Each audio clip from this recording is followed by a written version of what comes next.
Tojikiston harbiylari favqulodda buyruq oldi. Chegarada vaziyat jiddiy. Mamlakat xavfsizlik tizimlariga Afg'oniston bilan chegarada takrorlanishi mumkin bo'lgan qonli voqealarning oldini olish bo'yicha shoshilinch choralar ko'rish topshirildi. Qo'shin prezidentga qarshi chiqdi.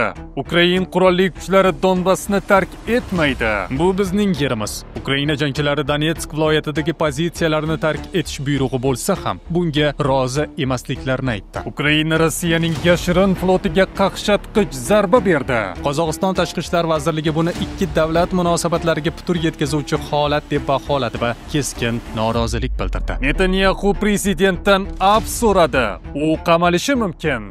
Men bo'lmasam tashqi dushmanlar mamlakatni yer bilan yakson qilishga urinadi. Shuning uchun bugun prezidentdan afv so'rash haqidagi rasmiy arizani taqdim etdik. Muzokaralar yakunlandi. Ukraina so'nggi so'zini aytdi. Tramp tomonidan taklif qilingan rejaning eng bahsli bandi NATO a'zoligidan voz kechish variantini qat'iyan rad etdi. Shu va boshqa xabarlarning to'liq tafsiloti doimgidek video davomidan o'rin olgan. Iltimosimiz, mehnatimizni qadrlagan holatda videoga bir dona like bosib qo'ying. Biz esa xabarlarning to'liq tafsilotini e'tiboringizga havola qilamiz.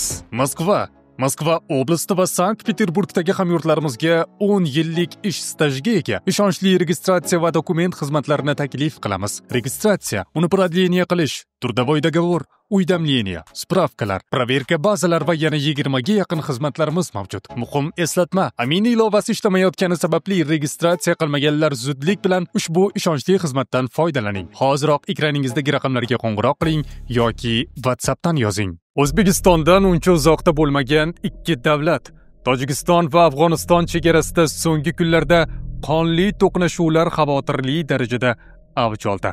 Mintaqada uzoq yillardan beri davom etib kelayotgan notinchlik yana bosh ko'tardi.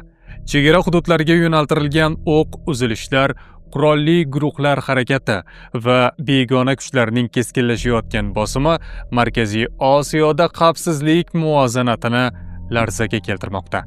Eng so'nggi ikki hujum ortidan Tojikiston prezidenti Emomali Rahmon favqulodda tarzda harbiylar bilan yig'ilish o'tkazdi.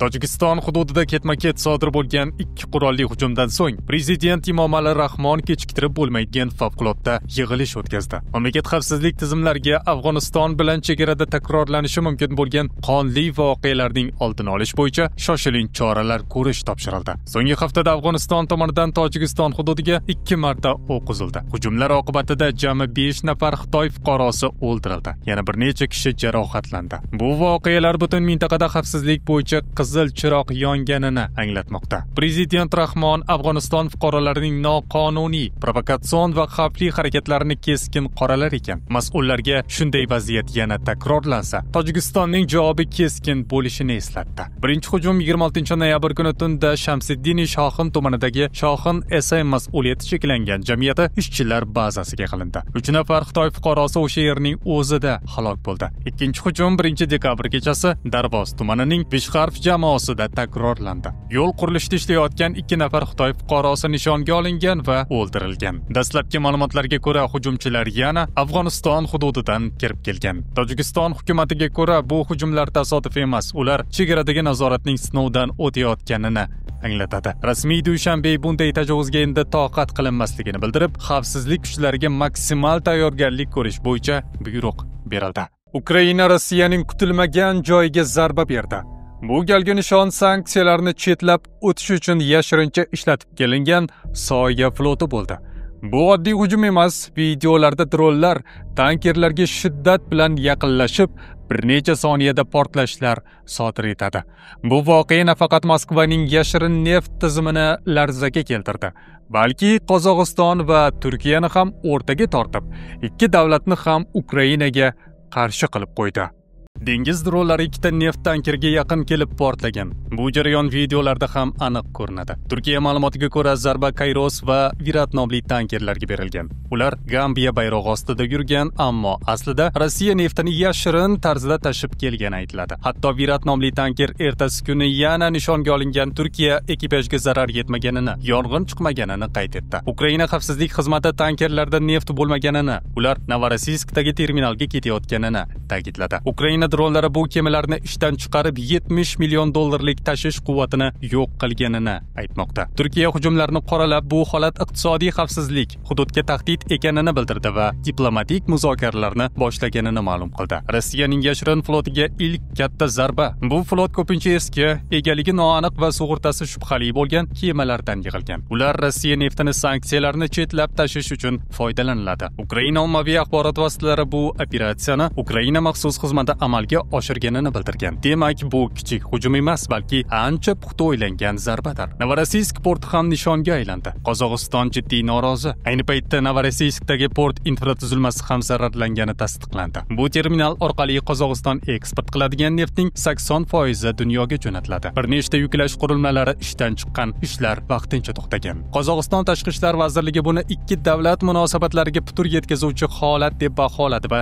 keskin norozilik bildirdi. Ukraina esa o'z zarbalarini oqlab, ular Birlashgan Millatlar Tashkiloti nizomining 51-moddasi asosida, ya'ni o'zini himoya qilish maqsadida amalga oshirganini ta'kidladi. Ukraina hukumati AQSh taklif qilayotgan tinchlik rejalarini muhokama qilayotgani fonida bu rejalar hududiy yon berishlarga moyillik sifatida talqin qilina boshladi. Ammo front chizig'ida turib jang qilayotgan Ukraina harbiylarining pozitsiyasi bunga mutlaqo zid. Ular Donbassdan ketishni ham, bir qarich yerni topshirishni ham taslim bo'lish deb biladi. Siyosiy maydonda muzokara so'zi aytilayotgan bir paytda okoplardagi askarlar bu fikrni keskin rad etib, bir haqiqatni aytishmoqda. Bu yer bizniki va biz uni tashlab ketmaymiz.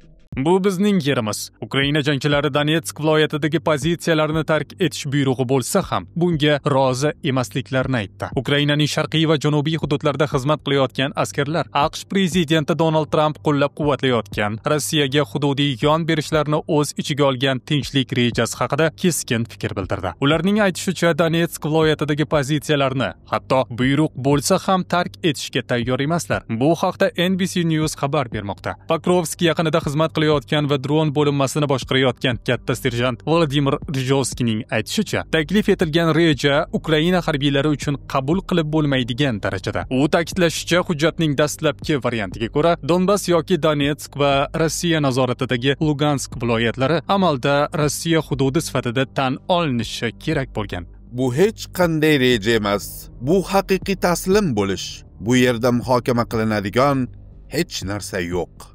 Vulkan erkak kuchi va ishonchining yangilangan manbai. Prostata bezidagi noqulayliklarni kamaytiradi, jinsiy faollikni qo'llab-quvvatlaydi va organizmning tabiiy quvvatini tiklaydi. Atigi 5-7 kun ichida sezilarli o'zgarishlar. O'zingizni yengil, baquvvat va ishonchli his eting. Muammolaringiz ortda qolishi uchun endi uzoqqa borishingiz shart emas. Vulkan siz izlagan tabiiy yechim. Buyurtma berish uchun hoziroq ekraningizda ko'rinib turgan raqamlarga qo'ng'iroq qiling. Janubda jang qilayotgan maxsus kuchlar leytenanti Aleksandr ham rejaning asosiy bandlarini, jumladan Ukraina armiyasini 600 ming kishiga qisqartirish haqidagi fikrni keskin rad etdi. Harbiy tahlilchi Mikola Baletskining aytishicha, frontdagi vaziyat murakkab, ammo tanazzul darajasida emas. Ukraina mudofaa chiziqlari halokat yoqasiga kelganicha yo'q. Uning fikricha, Donetsk viloyatidan bir tomonlama chiqib ketish qo'shni hududlarga qo'shimcha xavf tug'diradi. Shuningdek, u Ukraina harbiylari hanuz ushlab turgan pozitsiyalarini tark etish talabi armiyada kuchli norozilik uyg'otishini ta'kidladi. Taslim bo'lish sifatida qabul qilinadi. Kichik leytenant Oleg Zontov 2014-yildan boshlab 2022-yilga keng ko'lamli bosqindan so'ng yana jangga qaytgan harbiy. Ukraina nazoratidagi hududlarni tashlab chiqish armiyada katta norozilikka sabab bo'lishini aytdi. Orqaga chekinish haqida buyruq bo'lsa, odamlar o'zini qanday tutishini taxmin qilish qiyin emas, ammo bu ijobiy qabul qilinmasligi aniq. Dron operatori Dmitro Melnik esa odamlar va texnika yetishmovchiligi borligini aytgan bo'lsa-da, taklif etilgan tinchlik rejasi uning uchun qabul qilib bo'lmaydigan shart ekanini ta'kidladi. Qo'rquv, charchoq va yo'qotishlarga qaramay, Donbassni tark etish talabini Ukraina harbiylari taslim bo'lish sifatida qabul qilishlarini qayd etdi. Ma'lum qilinishicha, 2025-yil 26-oktyabr holatiga ko'ra, Ukraina askarlari Donetsk viloyatining Pokrovsk tumanida 185 kvadrat metr hududni ozod qilgan va 243 kvadrat metr hududni tozalagan. Shunga qaramay vaziyat murakkabligicha qolmoqda. Chunki dushman hujum kuchlarini tobora oshirib boryapti. Florida shtatida Amerika va Ukraina delegatsiyalari o'rtasida o'tgan navbatdagi muzokaralar keskin vaziyatda yakunlandi. AQSh davlat kotibi Marco Rubio uchrashuvni juda samarali deb baholadi, biroq tinchlikka erishish uchun hali ancha yo'l bosilishi kerakligini ochiq aytdi. Bu Ukraina urushining kelajagini belgilashi mumkin bo'lgan jarayonning muhim bosqichidir. Tinchlik yo'lida muhim siljish bor, ammo Rossiya nima derkan? Rubioning ta'kidlashicha, Florida uchrashuvi avvalgi Jenevadagi muzokaralar natijalariga tayanib o'tgan. Bu juda samarali sessiya bo'ldi, ammo oldimizda yana bajarilishi kerak bo'lgan ko'p ishlar turibdi, dedi u. Shuningdek, Rossiya har qanday yechimda tinglamadan joy olishi zarurligini eslatib o'tdi. Bu esa muzokaralar hali oson kechmasligidan darak bermoqda. Diplomatik sahnada yana bir muhim yangilik. 1-dekabr kuni AQSh prezidentining maxsus vakili Steve Witkoff Moskvaga yo'l oladi. Bu safar nimani anglatishi hozircha aniq emas, lekin u urushning kelajak yo'nalishida sezilarli rol o'ynashi mumkin. Uchrashuv nafaqat jangovar harakatlarni to'xtatish shartlari, balki Ukraina uchun uzoq muddatli xavfsizlik kafolatlari haqida ham bo'ldi. Rubioning aytishicha, AQSh Ukrainaga faqat bugungi kun uchun emas, balki abadiy xavfsizlikni ta'minlash tarafdori. Bundan tashqari, Washington Ukrainada haqiqiy farovonlikning yangi davr boshlanishini istaydi. Ukraina delegatsiyasiga boshchilik qilgan Rustem Umerov uchrashuvni samarali va muvaffaqiyatli deb atadi. Bizning maqsad kuchli va farovon Ukraina. Muzokaralarda bizga muhim bo'lgan barcha masalalar ko'rib chiqildi. AQShning qo'llab-quvvatlashi juda kuchli, dedi u. Umerovning ta'kidlashicha, Ukraina va AQSh pozitsiyalari sezilarli darajada yaqinlashgan va bu haqda u prezident Zelenskiyga hisobot bergan. U o'z Telegram kanalida tinchlik yo'lida muhim siljish bor deb yozdi. Uning aytishicha, Ukraina o'zining asosiy talablari xavfsizlik, suverenitet va ishonchli tinchlikdan voz kechmaydi va AQSh ham bu pozitsiyani qo'llab-quvvatlaydi. CNN nashri ma'lumotlariga ko'ra, muzokaralar qattiq ammo juda konstruktiv o'tgan. Eng nozik maqsadlar hududiy muammolar, Ukrainada saylovlar o'tkazish, urushni tartibga solish bo'yicha eng keskin bandlar ko'rib chiqilgan. Yana bir nashr esa muzokaralarda Ukrainaning NATOga qo'shilishiga to'sqinlik qilishi mumkin bo'lgan ssenariylar ham muhokama qilinganini yozdi. CNN yana bir juda muhim jihatni ochiqladi. Ukraina va AQSh NATOga a'zolikni cheklab qo'yishi mumkin bo'lgan tinchlik ssenariylarini muhokama qilgan. Bu degani ayrim NATO davlatlari va Moskva o'rtasida alohida kelishuv bo'lishi mumkin. Bu esa Kiyevning alyansga kirish yo'lini de facto yopishi ehtimoli bor. Shunga qaramay, Ukraina Tramp tomonidan taklif qilingan rejaning eng bahsli bandi, NATO a'zoligidan voz kechish variantini qat'iyan rad etdi. Isroil bosh vaziri Benyamin Netanyahu qamalishi mumkin bo'lgan vaziyatda mamlakat prezidentidan afv so'radi. Sud tomonidan 5 yildan beri davom etayotgan korrupsiya va firibgarlik ishlarida ayblanayotgan Netanyahu o'z aybini tan olish o'rniga davlat rahbaridan afv so'ragan. Isroil bosh vaziri Benyamin Netanyahu o'ziga nisbatan davom etayotgan korrupsiya ishi bo'yicha mamlakat prezidentidan afv etishini so'radi. Uning aytishicha, afv etilishi Isroil uchun foydali bo'ladi. Bu haqda Bloomberg nashri xabar berdi. Netanyahu 2019-yilda poraxo'rlik, firibgarlik va ishonchni suiiste'mol qilishda ayblangan bo'lib, u mazkur ayblovlarni doimiy rad qilib kelgan. Uning advokatlari prezident devoniga bosh vazirni afv etishini so'rab rasmiy maktub yuborgan. Sud jarayoni 5 yildan beri davom etayotganiga qaramay, bosh vazir ham, uning advokatlari ham aybni tan olmayapti. Muxolifat yetakchisi Yair Lapidning ta'kidlashicha, Netanyahu aybini tan olmagan va pushaymonlik bildirmagan bir paytda uni afv etish mumkin emas. Isroil qonunchiligiga ko'ra afv odatda sud jarayoni yakunlanganidan keyin ko'rib chiqiladi. Biroq Netanyahu advokatlari bu safar prezident mamlakatdagi siyosiy bo'linishni yumshatish va milliy birlikni mustahkamlash uchun istisno tariqasida qaror qabul qilishi mumkinligini aytmoqda. Meni haftasiga 3 marta sudga chaqirishdi. Bu hech bir fuqarodan talab qilinmaydigan, amalda bajarib bo'lmaydigan yuk. Bu mamlakatni boshqarishga to'sqinlik qiladigan bosimdir. AQSh prezidenti Tramp ham sud jarayonini zudlik bilan yakunlashga chaqirdi. Chunki Isroil va AQShning umumiy manfaatlarini himoya qilish uchun vaqt juda kam. Men xalq ishonchi bilan yana bosh vazirlikka saylandim.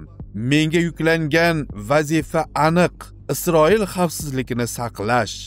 Men bo'lmasam tashqi dushmanlar mamlakatni yer bilan yakson qilishga urinadi. Shuning uchun bugun prezidentdan afv so'rash haqidagi rasmiy arizani taqdim etdik. Bu qadam Isroilni zaiflashtirish emas, aksincha mamlakatni himoya qilish uchun zarur bo'lgan kuchni qayta tiklashdir. Prezident Isak Herzog devoni so'rovni muhim oqibatlarga ega deb atab, barcha zarur fikr-mulohazalar olingach, masala mas'uliyat va samimiyat bilan ko'rib chiqilishini bildirdi. AQSh prezidenti Donald Tramp ham o'tgan oyda Herzogga maktub yuborib, Netanyahuni afv etishini ko'rib chiqishga chaqirgan va unga qarshi ishni siyosiy va asossiz to'qib chiqarilgan deb baholashini so'ragan. An'anaga ko'ra, prezidentga kelgan bunday so'rovlar Adliya vazirligining afv bo'limiga yuboriladi. Undan so'ng prezidentning yuridik maslahatchisi tomonidan tavsiya tayyorlanadi. Ma'lumot o'rnida jarayonni nazorat qiluvchi asosiy shaxslardan biri Isroil adliya vaziri, Netanyahuning yaqin ittifoqchisi va a'zosi Yarif Levin hisoblanadi. Bu esa katta ehtimol bilan Isroil bosh vaziri Netanyahuni javobgarlikka tortmasligi mumkin. Bizda hozircha shular, doimgidek voqealar rivojini aynan bizning kanalda kuzatib boring. Kanalimizda yangi bo'lsangiz obuna bo'lib qo'yishni, muhim xabarlarni o'tkazib yubormaslik uchun qo'ng'iroqchani bosib qo'yishni unutmang. Biz yana ko'rishamiz, o'zingizni ehtiyot qiling.